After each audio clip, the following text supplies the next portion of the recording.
Hey everybody, waiting on David Eubanks to come in here. He's working on checking in now, just working on comms with him on the phone.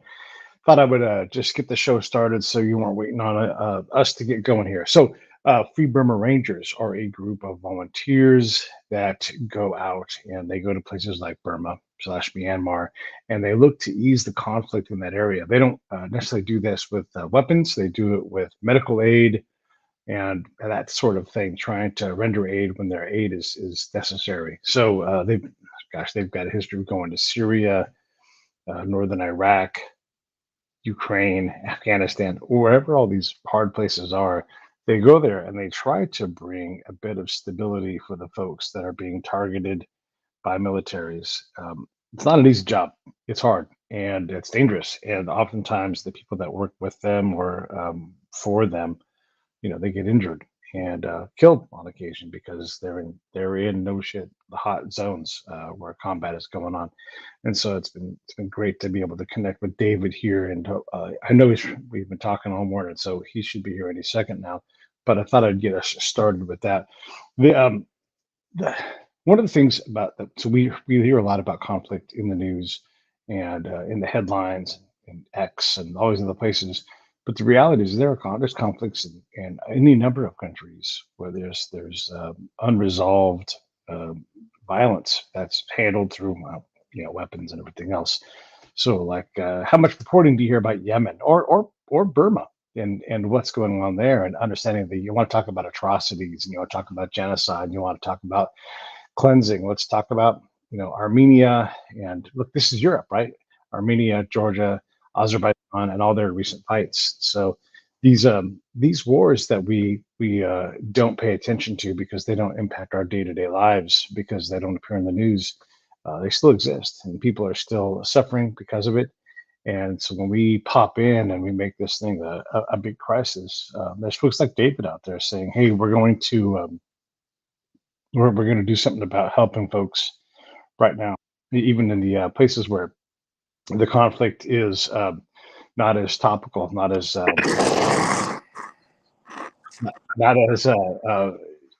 hard hitting as you might see on the ABC News or whatever it's going to be." So here comes David now. We're getting him time chimed in while David gets his camera all set up the rest of the way. You want it this way, or do you want it this way? Yeah, always better if you can make that happen. This way? Yeah, yeah. Okay, hang on. Let me get something to set it up. All right. Well, he gets something to set it up. Anyhow, one of the ways to set support the Break It Down Show is going by on the scroll right there. If you go to breakitdownshow.com, you can click on the PayPal link. And you're back, you know what? I like what Pete and John do. I'm going to kick in a couple of dollars a month. And I'm telling you, a little bit adds up. So $5, $20, whatever it is you can do to support, that goes a long way. And what does that do? Well, look at this.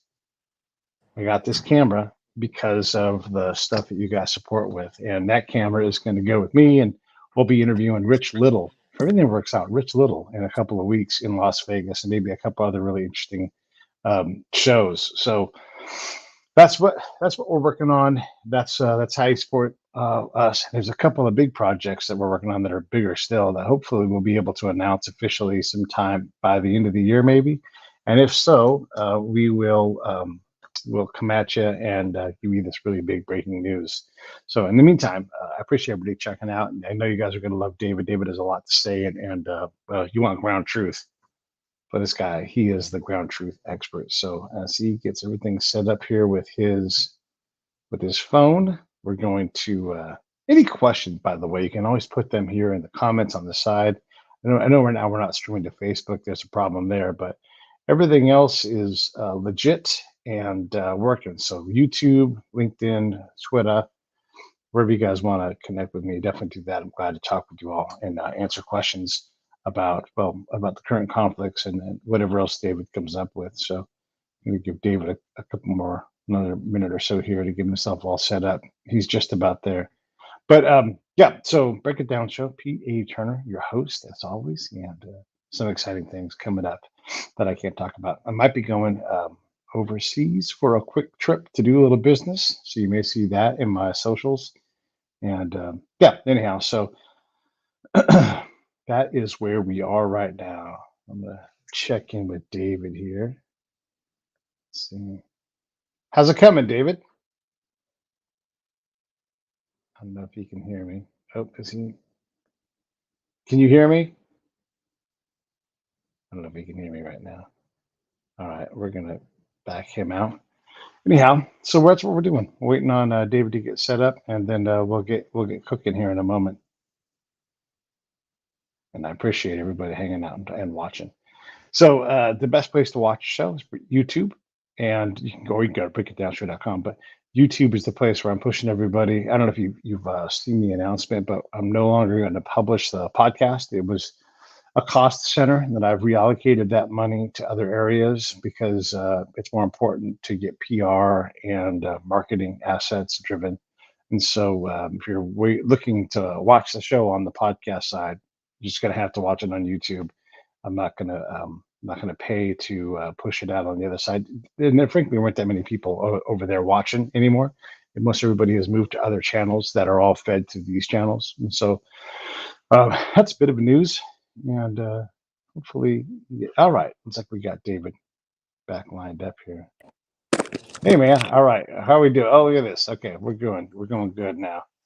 All right. Is that Hey, going to man. work? I think so. Yeah. Maybe scrunch yourself down a little bit or tilt back. Yeah. Can you hear me okay?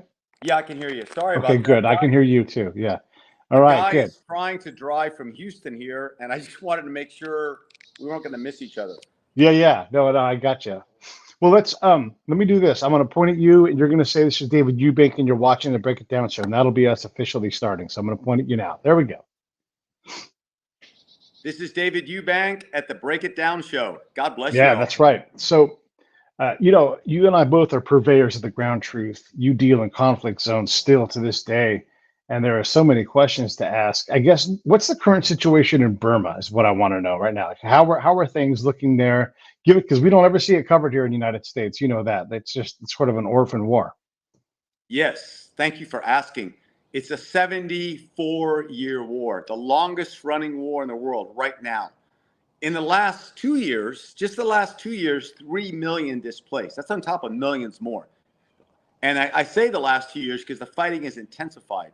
The Russian dictators, supported by Chinese aircraft and heavy weapons, Russian jet fighters and attack helicopters, North Korean missile systems, and Iranian drones. All these countries support the dictators in Burma that have increased their efforts and are coming with a speed and a force against their own people beyond anything we've seen in 30 years of working there. And so the fighting is very intense. In the last 2 years, we've lost 30 of our team members. I was wounded. Some of my best men killed literally next to me. It's the worst situation. And you're right, it's hardly ever covered, even though we've got images and videos coming out all the time. But it's a very bad situation. At the same time, there's a unity in Burma now that I've never seen before, because it's not just the ethnic minorities resisting the dictators. Finally, the Burmans themselves, that's the majority of the population, have said, we're done with the dictatorship. We're going to join our ethnic brothers and sisters and stand against them.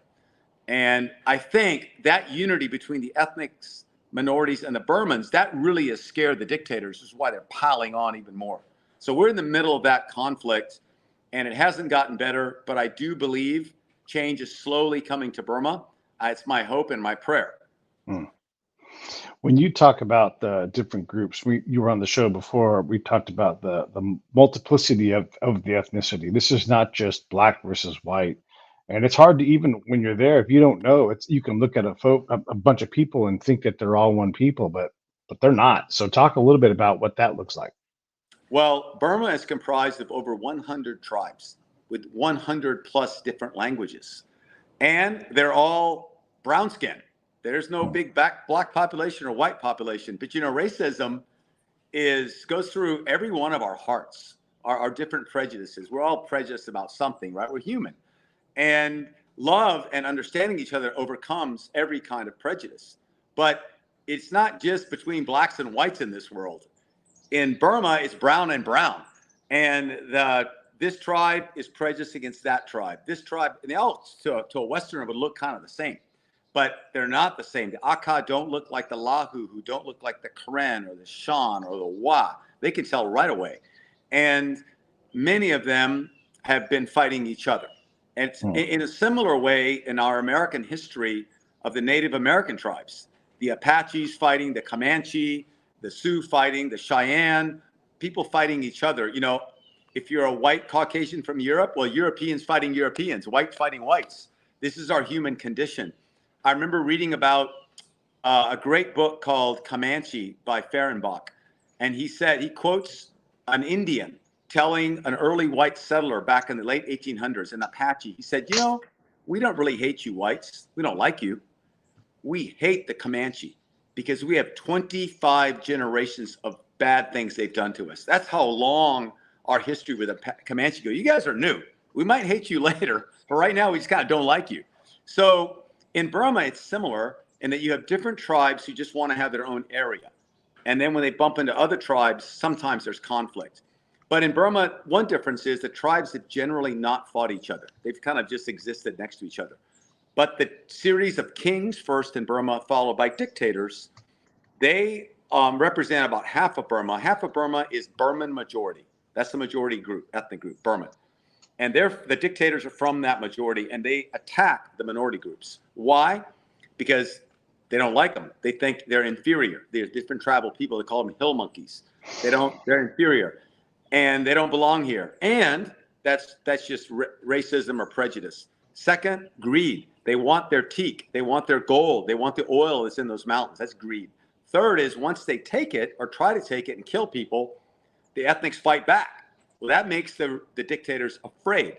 And now that the Burman majority have started to join the ethnics to form a new government, to try to have a democracy representing every group, that makes them even more afraid, even more hateful. And so that's why the fighting has intensified. When you say the dictators, how many people are in charge of Burma? Well, there's one main dictator. His name is Mint Aung Hlaing, but he is part of a larger group of military generals that operate together.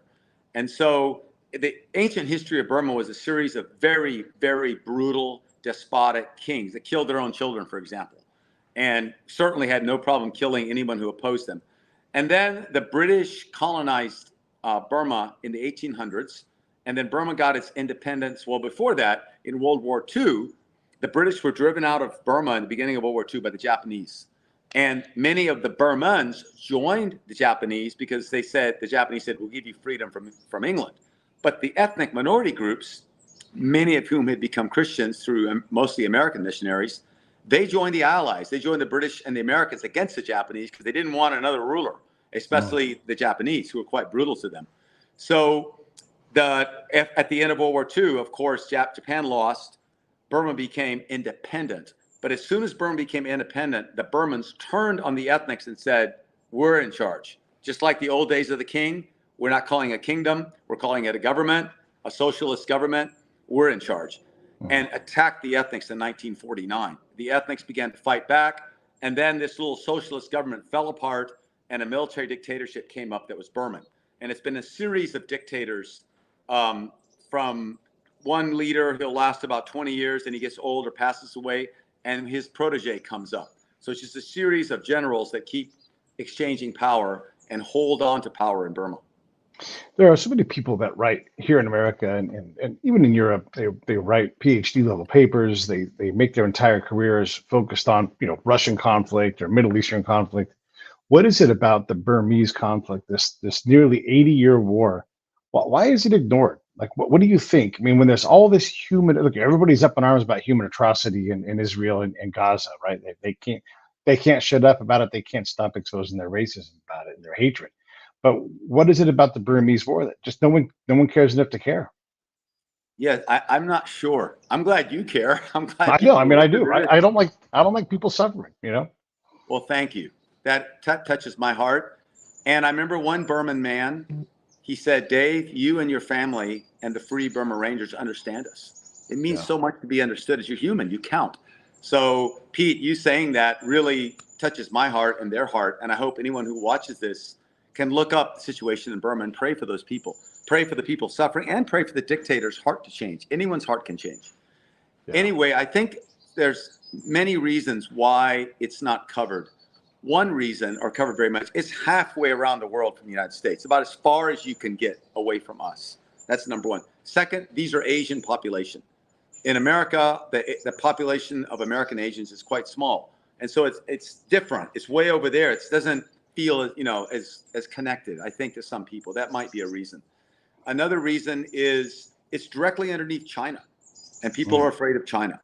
Another reason is the fight is inside the country. It's unlike Ukraine that was invaded by Russia. Everybody goes, whoa, that's very clear. Regardless of what you think about Ukraine or mistakes they made or why Russia would be mad, the Russian response is very disproportionate to the problem and has already killed 500,000 people, most of whom are even Russian. It's not been a good response. And people can understand that. Whether you like Ukraine or not, this army crossed this boundary and attacked these people. Well, Burma is happening inside the country. So it looks like a family fight. And, family fights are like, ooh, what do we do? I think that's a big factor. Another factor is, unlike Ukraine is a major trading partner and very important country in Europe, and very close to the United States, relatively speaking, and certainly close to all our NATO allies. And so that makes us pay attention to Ukraine. Burma is not close to us physically at all, and not really connected to us. There's some commerce, but not very much. Right. And so there doesn't seem to be economic, political, military, family reasons to be involved, and it's happening internally. The reasons I think we should be involved and care about the people of Burma is because, one, they're people. They count. And, you and I didn't choose where we're born. We didn't. Nope. They didn't either. And if we were getting beat up, we'd hope someone would help us. Yeah. And, even when America started out as a country, we didn't do it alone. We had Germans that came over. We had Kosciuszko from Poland who came over. We had the French Navy blocking the British so that we could win the Battle of Yorktown. So we've done things with a lot of help. And so one is because they need help. We want to help them. Second, the Democratic opposition is for freedom. It's for the things we believe in: justice, freedom, self-representation, self-determination. Those are good values. Another reason to help is a friendly democratic Burma makes the world safer. It means that China doesn't have a tool they can use. It means they're sitting there right next to China. Between the Indian Ocean and China is Burma. If it was a friendly country to the West and for causes of freedom, that is very geopolitically, crucially important. There's also a gas pipeline that runs from the Andaman Sea below, right connected to the Indian Ocean, right through Burma into China. Well, maybe they'll keep doing that to be friends with China, but now a democratic government would control that pipeline and that energy source. Another reason is right now the dictators in Burma are supported by China, Russia, North Korea, and Iran.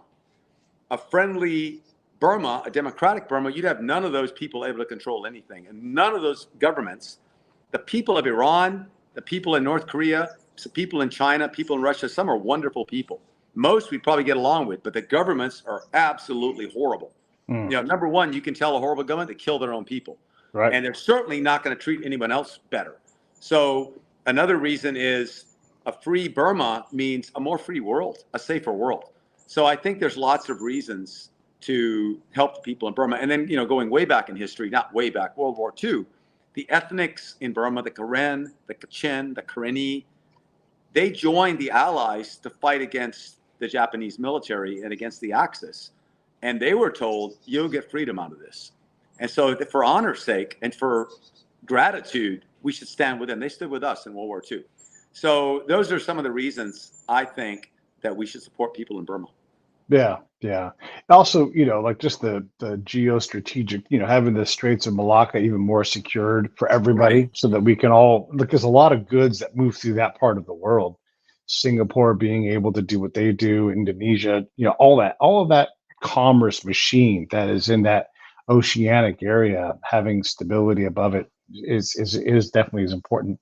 One of the things that's always interesting to me to point out is, we see like a place like Burma as being all the way around the world and not that close, but we sure as hell had an infatuation with Afghanistan. I mean, it's just not that far. It's not close. It's 3,000 miles. And there's a lot of mountains in between, but 3,000 miles will get you from here to, I'm in California, 3,000 miles will get you from here to Atlanta, and so it ain't that far. So you're trying to, or maybe a little further than Atlanta, but you know what I'm saying, like the width of our nation approximately, right, to get from Kandahar to Burma. And we sure as hell paid a lot of money and a lot of attention. And by the way, equidistant almost from Kandahar to Ukraine. So these places are just not that far apart, but we do lose track of them. We certainly don't care anything at all about Yemen. Like, let those guys kill each other, let them be massacred by whomever. Don't No one cares. No one knows what the Yemen flag looks like. No one knows who any of the tribes are. They don't understand what the Saudis' role is. Dude, they do not even care. And it kind of it bothers me when people want to have a big opinion about, say, Palestine and Israel, when they don't care at all about the inhumanity that's going on in other places. Well, thank you for caring.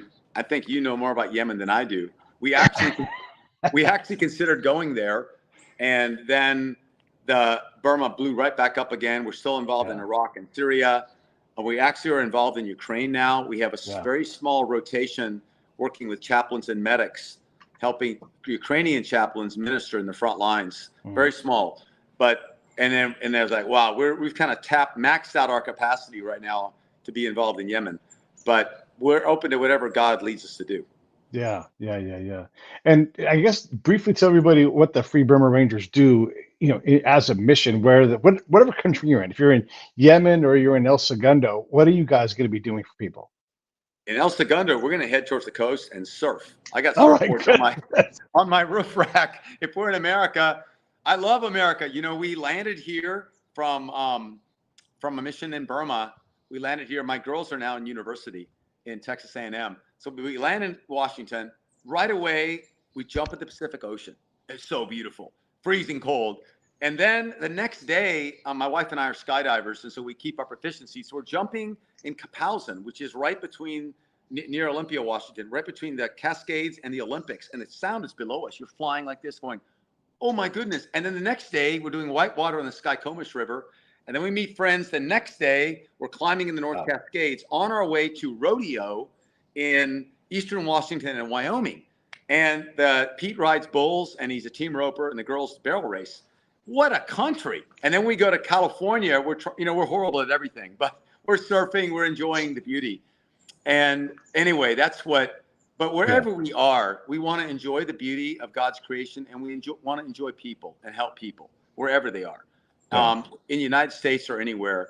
And our purpose of the Free Burma Rangers, where we work mostly in Burma, Iraq, Syria, Tajikistan, Afghanistan, now Ukraine, sometimes before in Sudan, wherever we are, our job is to give help, hope, and love. Mostly that's medical help, humanitarian assistance, help, hope, and love to people under attack, and get the news out. Help the people and get their stories out. Those are our main two jobs. We're not a religious organization. You can have any or no faith. We have Buddhists, Muslims, Hindus, agnostics, atheists. However, I'm a follower of Jesus because he changes my heart. Most of our leadership are Christians. Most people who join us become Christian. We're praying all the time, but they don't have to. The only rules are do this for love, because we don't pay the teams in the field. Number two, it's all volunteers. Do this for love, be able to read and write so you can do quality medicine and reporting. And then number three, you can't run away if people can't run away. No. Even if you got no weapons, and we're not against weapons, we're not pacifists, but we're not a militia. We're not there to fight anybody. But if you want a weapon for self-defense, it's up to you. And you have to provide your own. But whether you got a weapon or not, you can't leave the people who are in need. So our job is to go into areas of conflict that we're invited to, that we feel we can help, link up with the locals, train their own people to make little humanitarian relief teams to operate right in the front and help people and get the news out. And the last thing I'll say about that, every war, there's a humanitarian gap. And that gap exists from the very front line, the real front line, where the bullets are going like that. You don't have to be at the front line to get killed. Like if you went to Ukraine now, you just cross the Polish border, a missile could come 200 miles and kill you.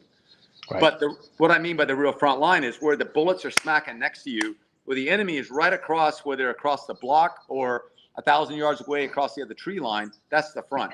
Well, very few humanitarian groups work at that front because you get killed and it's hard to work there. But that's our calling, not because it's more important. It's just our niche, right, where we are at the very front. One part of us will be really at the front with the soldiers, encouraging them, praying with them, and treating their wounded and evacuating them, either by foot with a hammock in Burma or in an armored ambulance in Iraq, Syria, or Ukraine. And then another part of our team will be a little further back at a casualty collection point where you bring the casualties to, and that'll be like maybe one of my daughters who's now studying to be a nurse. She'll be there. And that's not the front. You may be in mortar range. It's not really in the most dangerous place, but it's where she can treat people with our medics. And then my wife and my other kids, and all my kids when they were small, will be way back, 1 mile, 10 miles, whatever, where all the families are congregating, where they're finally making it through this front line gap area, and they'll take care of them, pray with them, give them food, water. And that's where our family and the support part of our team is. But the very front of our team operates in that humanitarian gap, where usually there's no humanitarian services, right at the real front line, back in the intermediate areas. And then way behind us are the big relief organizations like Samaritan's Purse, which is just an awesome, wonderful Jesus organization, World Vision, all these other groups that will run refugee camps, that will provide transportation, that feed and help people on a much greater scale than we ever can. We're just a very little tiny thing at the front passing people back. Important thing though, like you said, there's all these seams and gaps in combat. And as much as you're saying, this is how we rank order things, and this part here isn't combat. You and I both know once mortars fly, or once there's big equipment driving around, or helicopters landing, you can all of a sudden find yourself having the worst day. I mean, I got hit on an American camp on Biop, the Baghdad airport, where the Americans owned all that turf. I got into a head-on accident with a tank. I mean, it can happen anywhere because and you can die. Yeah, that's the nature of war, right? Like I always talk about the war drag. What were you in? What kind of vehicle were you in? A van, like a wheel over cab van. So I'm in front of the thing, and this is just a regular Iraq style van, maybe a Toyota or something. In no way significant. And we for sure got into a head-on collision with that thing. And I was in the front passenger seat. Let me tell you. Scary, man. Scary. So that tank must have stopped, right? It must have stopped. Hit the Humvee directly behind us and kept on going. My friend in the Humvee was in the Humvee. They ejected him out of the seat. They hit him so hard. The seat was still attached to him. That's how hard they hit them after hitting us, and they never stopped. This is all on American camps.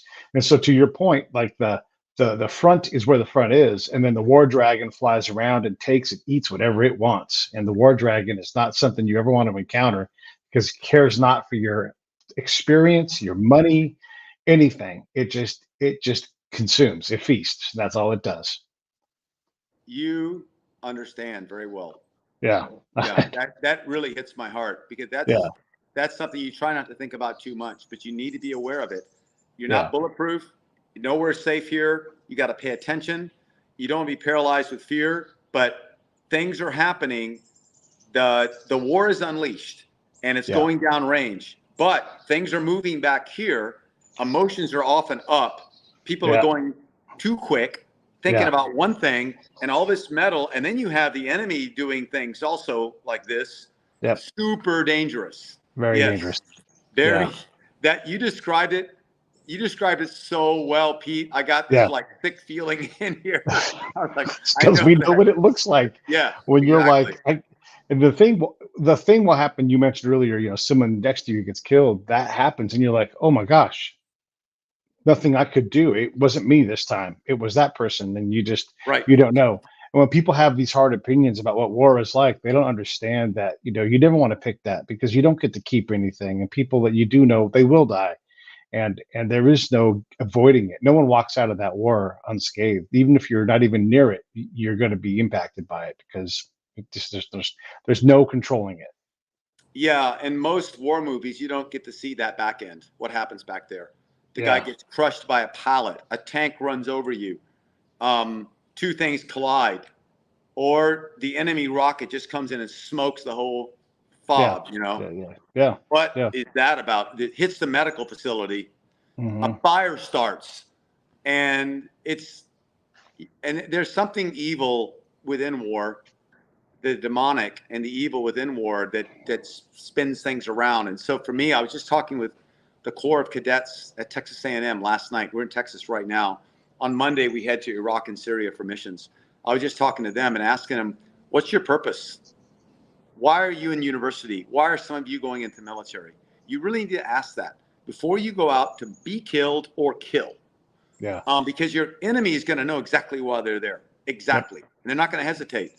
And your biceps and your training will not help your mind when you don't know why you're there and your buddy's dead.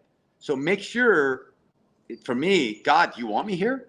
Because it's a vicious thing. And then I also said, pray for your enemies. Keep praying for them. Don't dehumanize them, because when you dehumanize them, you dehumanize yourself.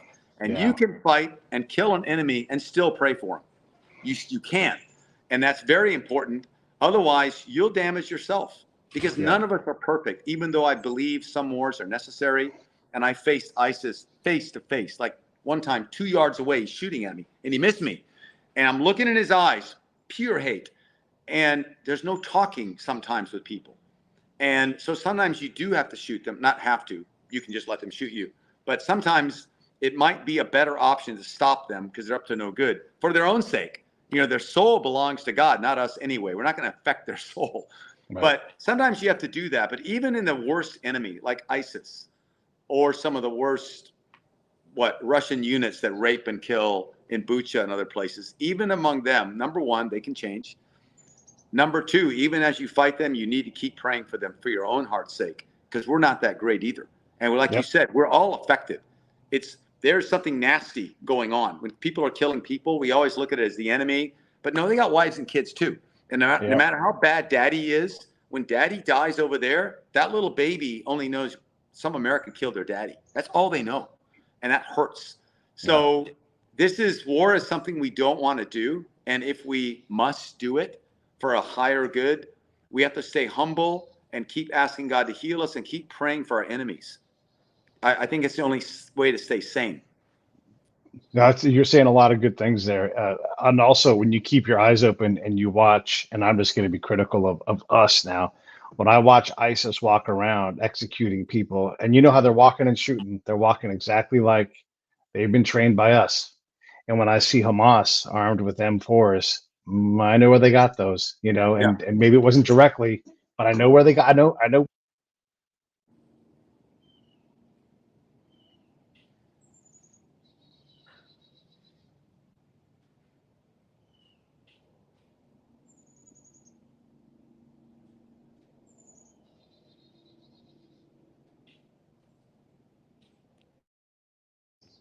I just lost you. Can you hear me? I was muted. Okay. So I just wanted to say those are great points about combat and how dangerous it is and how our role impacts things, because the U.S. for sure has a role in it, and we can't lose sight of that. Our decisions, our foreign policy, our money, our equipment, our material. I mean, it all goes into the pool, and we don't control where that water goes. How do you decide, David, like when you're going to go next to Iraq, northern Syria, or northern Iraq and Syria, or Ukraine, or I think you said Sudan at one point? How do you decide where you're going next? Well, first I pray. Uh-huh. I usually wait for an invitation. I don't just go. Things kicked off in Israel, again, with Hamas attacking Israel. We didn't just jump on a plane and go. Number one, see if anybody invites us. Are we really needed there? And number two, think about it. Like, what would we really do at place X, Y, or Z? And then number three, pray, God, where do you want us? Where do you want us? And then discuss together as a family and our team, our whole staff, what should we do? Yeah. So the way we decided to go to Burma 30 years ago, people invited us, please come and help us. And instantly, when I prayed, it just resonated, like, yes. And my wife and I got married, and there we went. While we were there, working in Burma, about 17 years into it, we were invited by some good friends. Can you guys help in the Nuba Mountains of Sudan? Nobody wants to go there. You're going to get shot. Can you help? We'll get you there. We prayed and felt peace. We went. And I asked my ethnic staff in Burma, can we go? That's Sudan. We still got problems in Burma. They said, no, we got it covered here. Go. And then when ISIS started their activities in 2014, we were invited. Hey, the Free Burma Rangers don't have a lot of safety rules, and you'll probably go where some people won't. Can you guys come and help the Yazidis on Sinjar Mountain in Iraq, surrounded by ISIS? And we prayed, and we actually were in Burma when we got this invitation by satellite email, and we prayed, and we just felt this, yes. But we put a but in there. Yes, but we have the Burma army around us, so we can't get out now. It'll take us a month to walk around them. So I think we'll miss this opportunity. But we prayed. This is a true story. The next morning, the 3 Burma Rangers battalions close to us trying to block us all got orders to go different places. It was like the Three Stooges. They just kind of went everywhere, and we had a gap. And we walked about 80 miles in 3 days to get through. Next thing you know, 1 week later, we're in Iraq and with the Kurds. Wow. Yeah. So it was a combination of invitation, prayer, talking together as a team, and finally, to me, a miracle from God. And then when we were invited to Syria, the same way. Please come and help us, and the door opened. When we were invited to Ukraine, the same way. Actually, the 24th of February last year, 2022, that's the day the Russians invaded Ukraine. That same day, I'm dragging one of my guys who's dying in my hands. He got hit here in the head, in the face, and in the neck. He's got a huge gash to his chest. He's all insides torn out and bleeding. He's dying, but I don't want to leave his body. And I'm dragging him, and Russian planes supporting the, I think they were, I don't know who the pilot, and probably Burmese pilots, but they're Russian planes, attacking us with cannon. And that whole day was just brutal. And then I heard the Russians invaded Ukraine. And I thought, that's really terrible, but we're not going to go. Our hands are full here. I got invited right away. Come to Ukraine. We need you. You guys work at the front lines. I was like, no way. Ukraine is important, but a lot of people are going to help Ukraine. Almost nobody's going to help Burma. So it's not a matter of what's more important. It is who's helping here. I'm not going. But this January, this year, so 10 months ago, a young lady from Ukraine married one of our American volunteers and came and said, I want to go to Burma. I said, why? I want to share the suffering. We now know what it's like to be invaded, to be attacked. I want to share the suffering and apologize that we've ignored you. So I brought her into Burma on a mission. She's standing there with the Ukrainian flag. She said, my brother died trying to stop the Russians. My father's already in the front line. My mom and I cry ourselves and pray ourselves to sleep every night. But we're with you. Don't give up. God is with you. Don't feed your fear, feed your faith. And when she said that, Pete, I thought, okay, we could go to Ukraine and do that tiny bit of solidarity. So we did eventually, actually this August, my whole family, my girls were out of school, went to Ukraine with some of our ethnic medics and some foreign medics and went up near 2 different front lines in the east, in the northeast and in the east, near Bakhmut, near Nevsky, in Luhansk, and tried to encourage the soldiers there, the American volunteers who were there. There's some real brave people there, and worked with the Ukrainian pastors and chaplains. So we have a very tiny mission of support in Ukraine. But that gives you an example of how we decided to go. Yeah. And it's wild. I mean, when you see you have to be invited, you're not kidding. You don't walk into some battle space uninvited. Like you have to be not just walked in, but like, these are my guys. This is from the boss saying, these are my guys. Make sure they get to where they need to be. Make sure you feed them. Make sure you house them. Because if you don't say all the right things, you guys won't be able to go. And you'll be hurting the mission as opposed to augmenting whatever the mission. And you and I know this, but people don't understand. Like, this is not something you just venture into lightly, because there's a huge cost of you being in that space and keeping yourselves safe, and also like being synced and coordinated. You know, it's not gentle, easy work. It's very complex. And so I appreciate how hard that must be to coordinate. You're right. The invitation's key. You know, Yeah. if you own the 7th Fleet and you've got some nukes in your hand and you've got in tank division, you might be able to go somewhere and say, hey, I'm here. I'm going to work. Maybe. But we don't have any of that. And so it's like, we don't even say we're here. How can we help you? We wait till someone says, can you help us, please? Someone, can you help us, please? And then we follow those lines. And once we get, like in Iraq, we were there already helping the Kurds on Sinjar, later Bashika. And until ISIS was defeated in Kurdistan, that was by November 2016.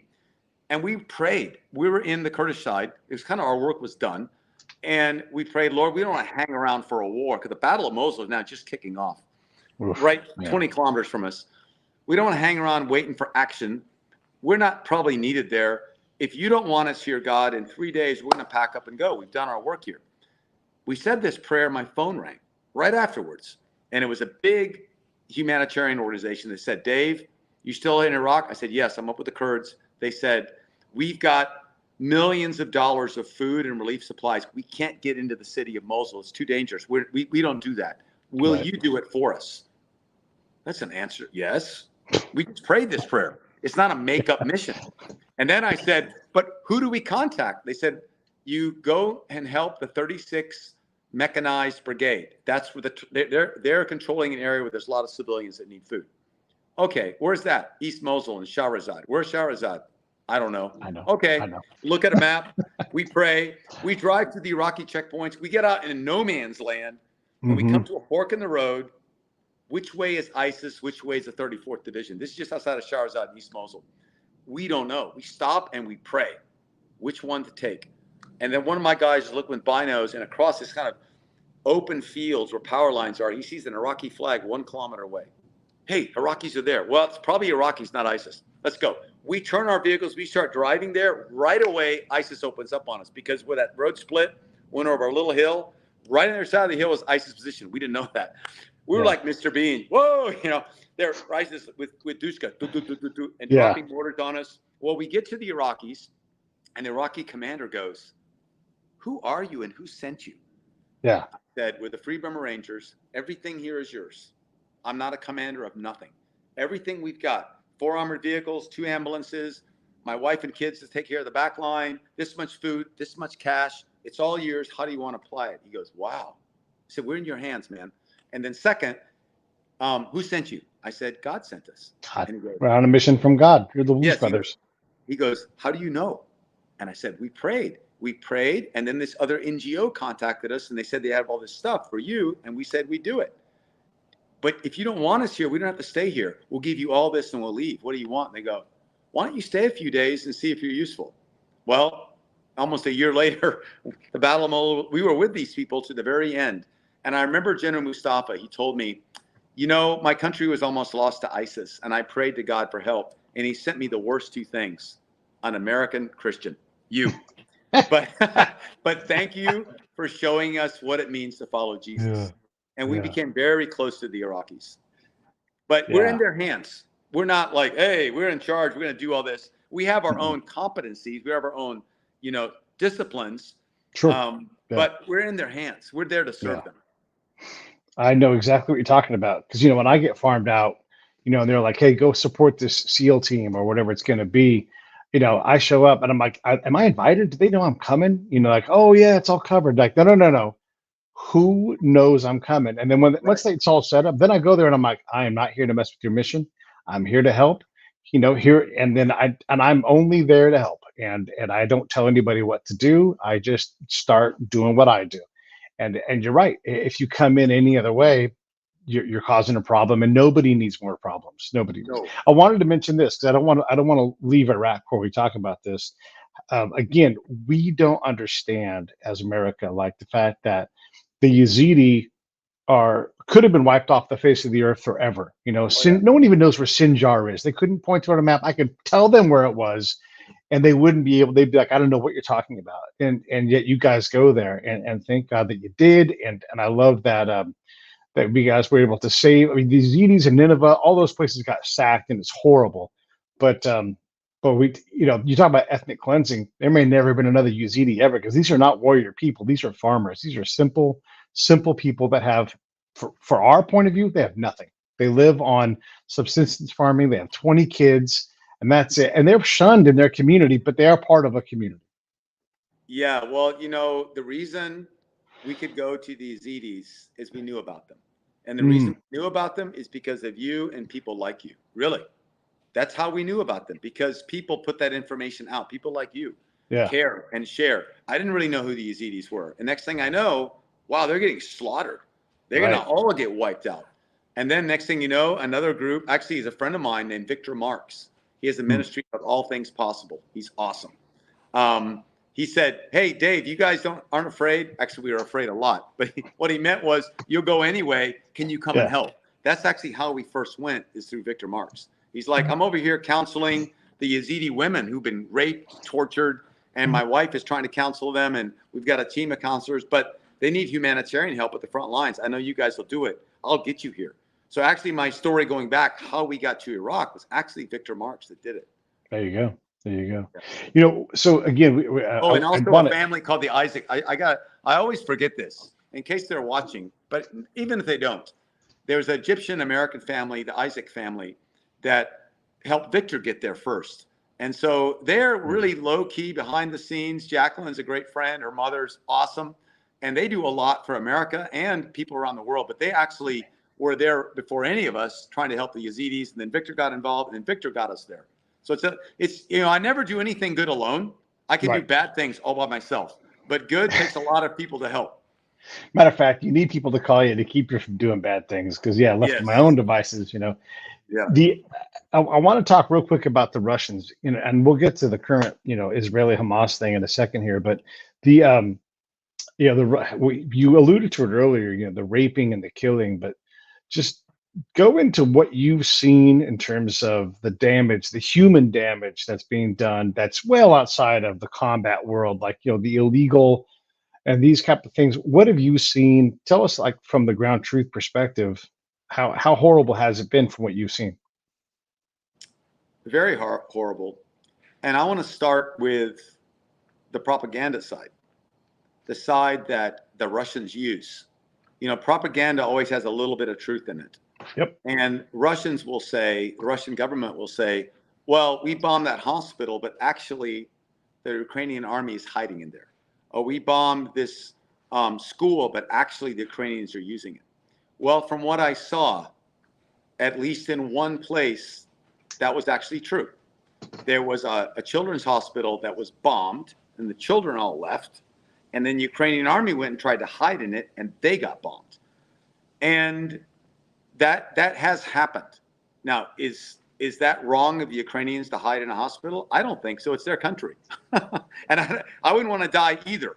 Yeah. But even though there are some cases of that, where you could say, well, the soldiers are there so we can kill them, even if it's a hospital, that is, I went to many places and I got the whole full story. I can even tell you this. It's obviously Ukrainians aren't going to publicize all this. Right. But they told me the truth.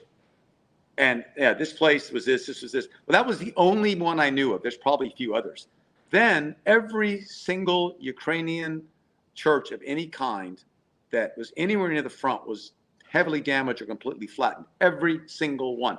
Every single school damaged or destroyed, flattened, cut in half, like a Barbie house, split in half, 4 stories high, boom. And everywhere we went, homes destroyed. Homes. These are not full of troops. Every hospital that we went to, which did not have any soldiers in them except for wounded soldiers, mostly wounded civilians, every hospital we went to, which is about 6 of them in the Donetsk area, out around near Bakhmut, everyone was hit. Everyone, multiple times. And I remember there were ladies there crying out of fear in traction, can't move, and goes, my friend was killed in a missile strike right next to her cow. I was badly injured. We were milking our cows in the field. No soldiers near us. And now they're hitting this hospital. They were doing surgeries in the basements. The basements are all clammy and full of water. But they're doing them there so they don't die. Every single hospital, everyone hit. And every school, anywhere near the front. While we were there, every day we were there, there wasn't just fighting at the front line. It's like World War III without nukes. Big modern armies fighting each other. Every day, multiple missile attacks from the Russian side would come over the front lines, or actually perpendicular to them this way. Front lines is like this, come this way from the Russian side, go 100 miles, 200 miles, and would hit very specific targets all over different cities in Ukraine. Random people would die. What that means is specific target, pizza house. Who would hit a pizza house? It nailed the pizza house. Now, who was died there at that moment is pretty random. Right. And women, kids, birthday party, 30 people killed in a pizza house right before we got into a town called Kramatorsk. Smoked the pizza house. While we're in Kramatorsk, there was 10 missile strikes in that town. Not one military target I could see. There was a police station, but that was it. There's no big military encampment there. They're all out in the field doing things. And Kramatorsk was just one of many towns hit. As we're driving into Ukraine, a town called Rivne near the Polish border, it's hit. And my daughter I did a little stand-up with my daughter. It's all smoking behind her. I was like, oh, this is real. The first day I got into Kyiv, which is the capital, nowhere near the front line, 3 missiles came in right over my head. I was going for a run. right over my head, and Patriots went up and intercepted them right above me. And I thought, ooh, I wonder where the medal's going to come. Talking about the dragon, Yeah. like it could come here. And so the Russians are not only killing Ukrainians at the front, they are hitting civilian targets all over. Now, of course, the Russians would like to kill Ukrainian soldiers, and they try, but they will settle for civilians. Number one, to kill them. Number two, to terrorize them and make them leave and make them quit so they can take the country over. Yeah. Yeah. And that must include rape and other atrocities. Yes, I did not see that. What I saw with my eyes were people who were killed and wounded and hospitals destroyed and churches and schools. I heard about many rapes. And one of the ladies we talked to couldn't even finish a sentence about her daughter that was raped. It's hard to talk about it. Yeah. But that when you unleash the demons of war, especially when there's no purpose, if you tell a Russian soldier, why is he taking over Ukraine? There's not much of a purpose. Just kill and take them. Just take it. When you say those are the rules, well, rape, stealing, everything else is like below death. They just do whatever they want. Yeah. And they say that the Ukrainians are animals anyways. So use them any way you want. Kill them, use them, whatever. That makes it easier to kill them. Horrible. Have you seen anything of that kind of vileness from the Ukrainians towards their own people? Have they been savage at all towards them? Because that wouldn't be the first. That happens. You go across the wrong village or whatever. No, I've never seen that.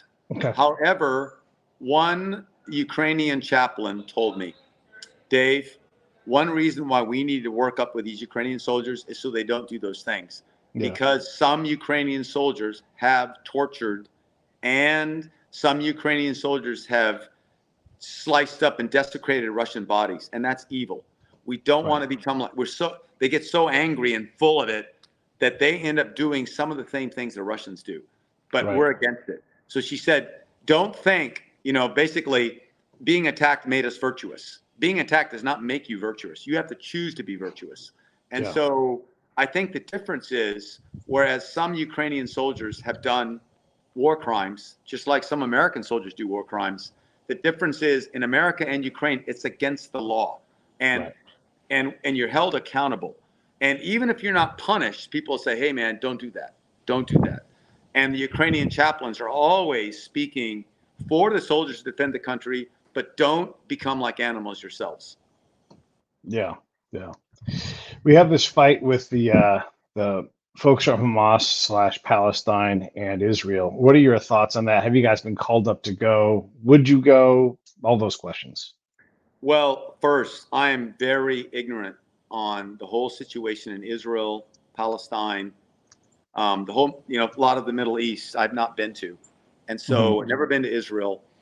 And I want to really make that clear that whatever I say comes from a place of very little knowledge.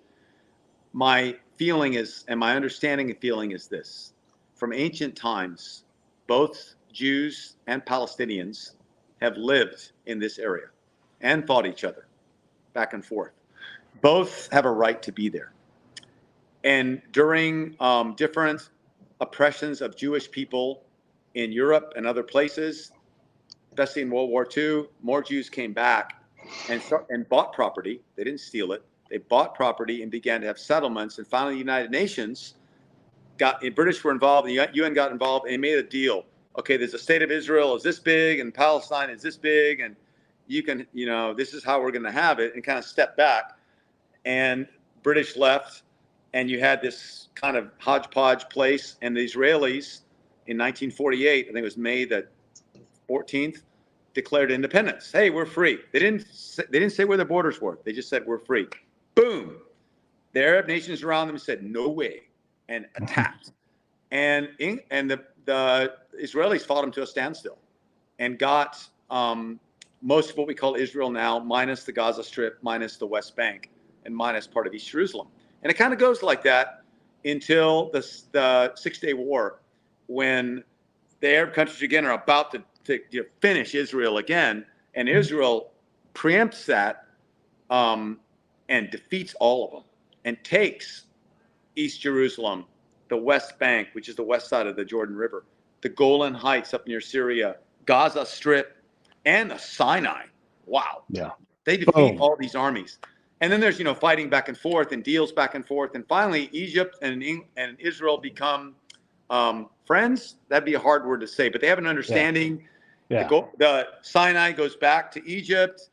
The Gaza Strip becomes Palestinian. East Jerusalem, West Bank is Palestinians are allowed, but already 700,000 have fled. And then the Israelis aren't supposed to bring in more settlers, but they bring more settlers. They still hold the Golan Heights. And the Israeli position is, man, these guys are going to kill us. We got to hang on to these pieces. They're going to kill us. They've said that. We're going to drive you to the sea. And we've got to do this. And the Palestinian position is, whoa, I was there for generations too. Why can't I be home? Or why are you blocking me? So you have this, and now you have Hamas in Gaza, and you have Hezbollah, both Iranian supported up in Lebanon, that number one, just want to kill Jews and anyone else. And I believe the Hamas attack was not only aimed at killing as many Jewish people as they can, but I believe they want the Israelis to kill more of the Palestinians because that will make it worse and give them more power. It's very diabolical. Reminds me of ISIS. And so to me, the only solution really is from God. For Israeli leaders and Palestinian leaders to get together and say, what can we compromise? Hamas has no place in this conversation. No way. They've shown their colors. They've shown them for a long time. They bullied their way to an election, I think it's 2007, and took over Gaza. And they've just been brutal. The reason people support them is because they don't like the Israelis and they want more freedom. I don't know who really loves Hamas, but regardless who loves or doesn't love them, the organizations like ISIS, you got to fight it. You don't talk to those guys. But somehow there has to be an accommodation for the Palestinians. The last thing I'll say is the other Arab countries are responsible as well. Egypt has a southern border. They don't want to let the Palestinians in because they don't want Hamas supporting the Muslim Brotherhood in Egypt. And so it's not just Israel that's holding this line. None of the Arab countries want the Palestinians to come. They're not helping. Very unlike Israel. In Israel, they welcome people who are oppressed from all over. Ethiopia, they flew these secret airlifts of Ethiopian Jews. Why aren't the Arab countries doing this if they really care about their Palestinians? So I believe that in some cases, the Israelis have been unjust because we're human. They're human. But I also believe that's true of the Palestinians. And I believe Hamas and Hezbollah are not a solution to this. They just wreck everything. So my prayer is that Palestinians and Jews can talk together about how are we going to share this land. Yeah, my hope is that your hope works out. The one of the problems is the prime minister and other leaders of Palestine are aligned with Hamas right now, Right. and they have No posted openly about their desire for the demise of Israel, and that can't be that part of the conflict just doesn't work. There's no way that works out, and Iran is whether or not they do anything about it, they're open. Their leadership, the religious leadership, the government leadership, they're open again on purpose on social media channels talking about nuclear demise and murdering Israelis, the Zionists, right? Is how they say it. And so you're right, there's this conflict that you see the two sides, and you and I can reason through this. Like there's enough history there that I don't know who owns what land, and I don't know how to negotiate a peace thing there. But if you're going to tell me that you're going to look at your adversary as being subhuman or treat them subhuman or burn, rape, kill, behead, all of those things, and if you don't expect that war dragon to turn its tail and come right back at you and reap your own people, you're lying. You're lying. You know that you can't start something like this or escalate something like this without it being horrible. And then hopefully you guys are able to avoid any kind of stuff there because it's just so grisly and it's so hard to know what to do. But I know if you get the phone call and God leads you, you're going to go, and you're going to do your best. It's just we haven't got either yet because I think the Israelis got it pretty much in hand. I don't know what we could add. Again, balancing it with very little help for Burma, very little help for Northeast Syria. So as important as Israel is, as much as I am on their side against Hamas, right. And we just can't be 5 places at once. We're small. and we have Yeah, to you pray. just- But you're right. If we're invited and had a clear role that we could be useful, and God gave us that peace, we would say, okay, God, I guess you want us there. But that hasn't happened yet. Yeah, yeah. When's it going to be enough, man? You've done this for a long, long time, and it's not like your first career was an easy career either. So, when is it going to be enough? Oh, when God says it's enough. All right. And I don't know when that is. My dad is 94. My mom is 91. They're in their 63rd year of ministry in Thailand as missionaries. They love it. They're still going. My dad was running all the way up to his 80s. Now he just walks 3 miles a day and lifts like little 10-pound weights. My mom moves around with a walker sometimes, by herself sometimes. They're super engaged. So as long as God has us, which I don't know what that will be. Okay. Okay. All right. And if folks want to support the Free Burma Rangers, I've got the website here down below, but what is your best way for people to learn more or support?